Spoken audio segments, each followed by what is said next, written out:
Mr. Mamdani, great to see you. Thanks for coming back to PIX on Politics. Thank you so much for having me. It's always a pleasure. Congratulations to you. I haven't spoken to you since the primary win, so it's good to have you here. I appreciate that. I want to talk about, this is your first sit-down interview since coming back from Uganda, since the Midtown shootings. There's a lot to talk about. And I want to talk about just kind of how you view this heading into the general election now. It's a very unique general election with many players. Who do you see as your real primary challenger going to November? Donald Trump.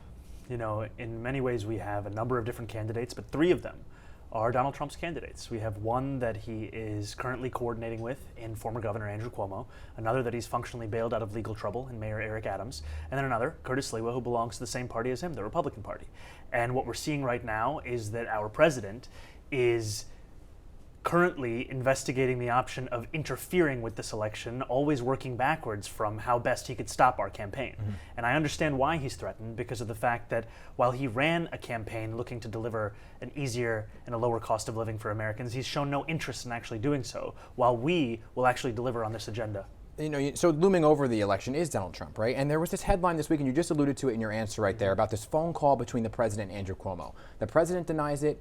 Andrew Cuomo denies that phone call. And when I interviewed Andrew Cuomo recently, he said that he hadn't spoken to Donald Trump in quite some time. So why do you believe the story? Because the New York Times stands by their reporting, and I trust them more than I trust Andrew Cuomo or Donald Trump.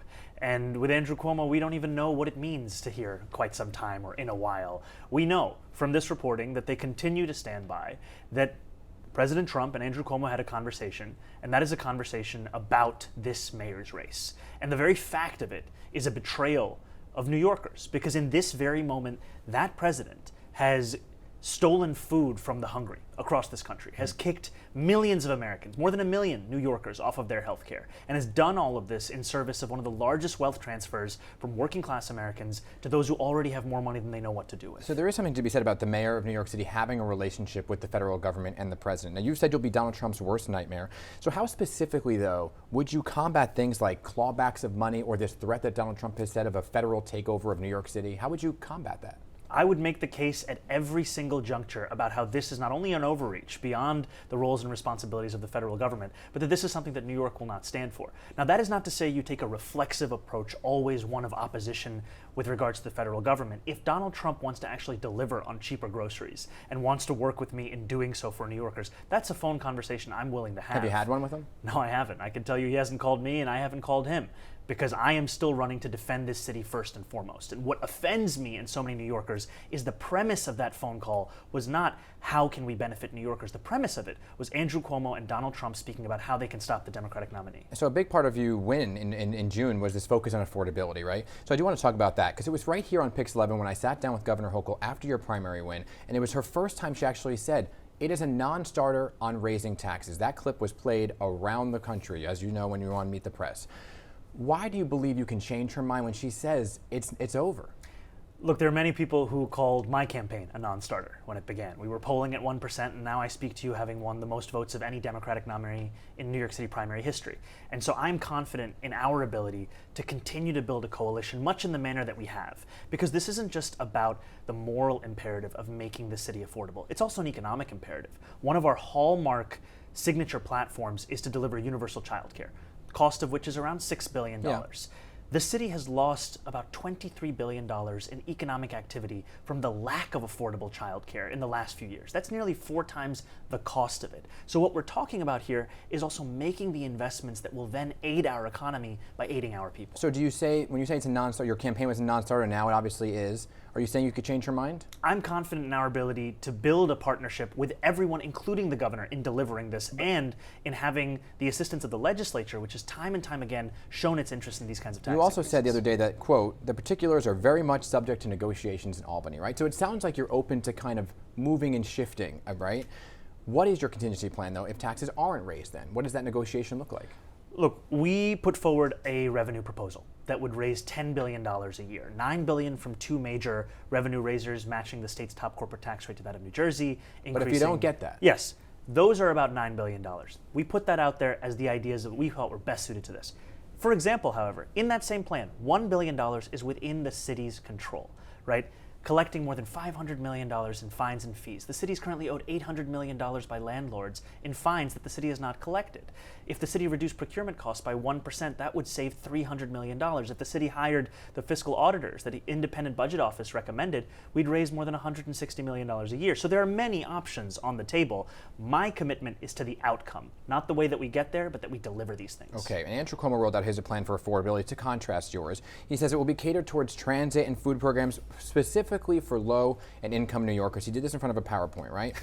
And he said that yours is just too vast, a pie in the sky. Does he have a point, though, in terms of why should rich people get some of what you're offering? You know, I've heard much of this before. I've even heard it from Andrew Cuomo, however, in the primary when he said that he was interested in exploring free buses in his own transportation proposal.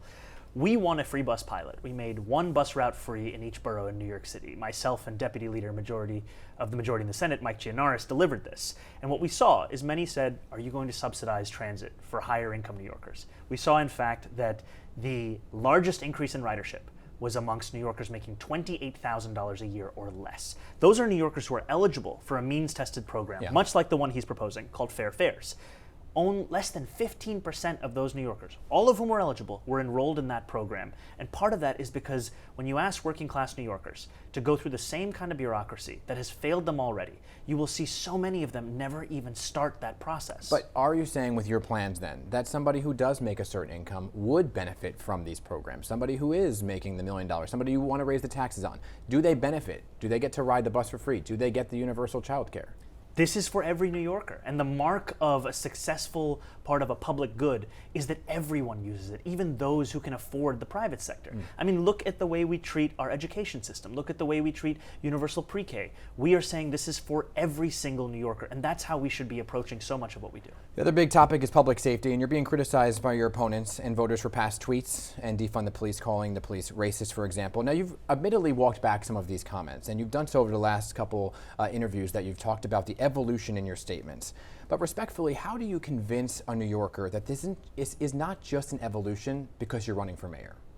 You know, I asked New Yorkers to think about how they thought about this in the height of 2020, in a moment when many were feeling frustration after the murder of George Floyd, and the deep gap that we could see between safety and justice, and the need for us to be able to deliver on both of those things.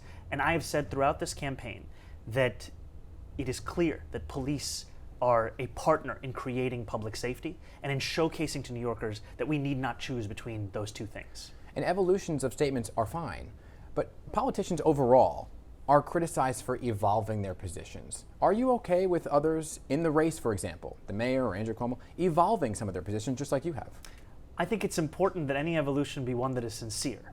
And I think it is clear that we have to showcase that leadership also means listening. It also means learning. I can tell you that in the time of these last 5 years, as I have become an elected official and represented Astoria and Long Island City in the State Assembly, there is much that I have learned, much that has informed the way in which I lead this campaign and that I'm looking to lead this city, all of which still focused on the consistent themes that brought me to run for office in the first place. How do we make this a city that working class people can afford? And a safe city, right? And Exactly. So you said in a recent interview you have a big issue with forced overtime when it comes to the NYPD, that you're seeing 200 officers leave every single month and there's a retention problem. That comes down to money to a lot of these officers that I've spoken to.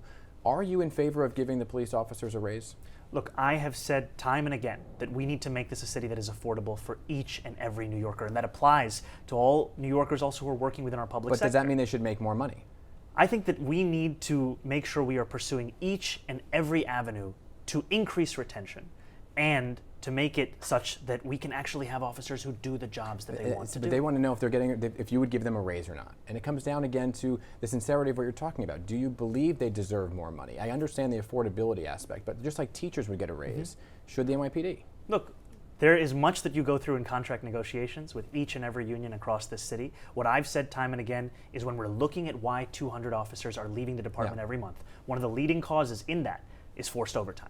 And when we ask ourselves, how do we make it such that this is a job that is also one that we can actually perform, it comes back to the number of responsibilities we're putting on them. And I want to talk, Mr. Mamdani, about this moment really in political history, right? Every single Democrat being interviewed, I know you've seen these interviews, are being asked, do you support Zohran Mamdani, right? Your name in every single interview. Some say yes, and some waffle on that answer, including Chuck Schumer, Hakeem Jeffries. What do you make of this moment? When you see some of those interviews playing out, what does it say about the Democratic Party if they won't say yes?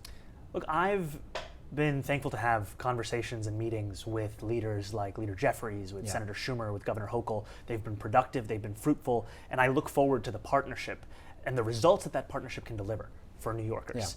And what I've also said to New Yorkers is that in this moment, as we're looking at this race, we have the choice in many ways between ourselves and Donald Trump. That's what we see because of the fact of Donald Trump coordinating with one candidate, functionally bailing out another, and being in the same party as the third.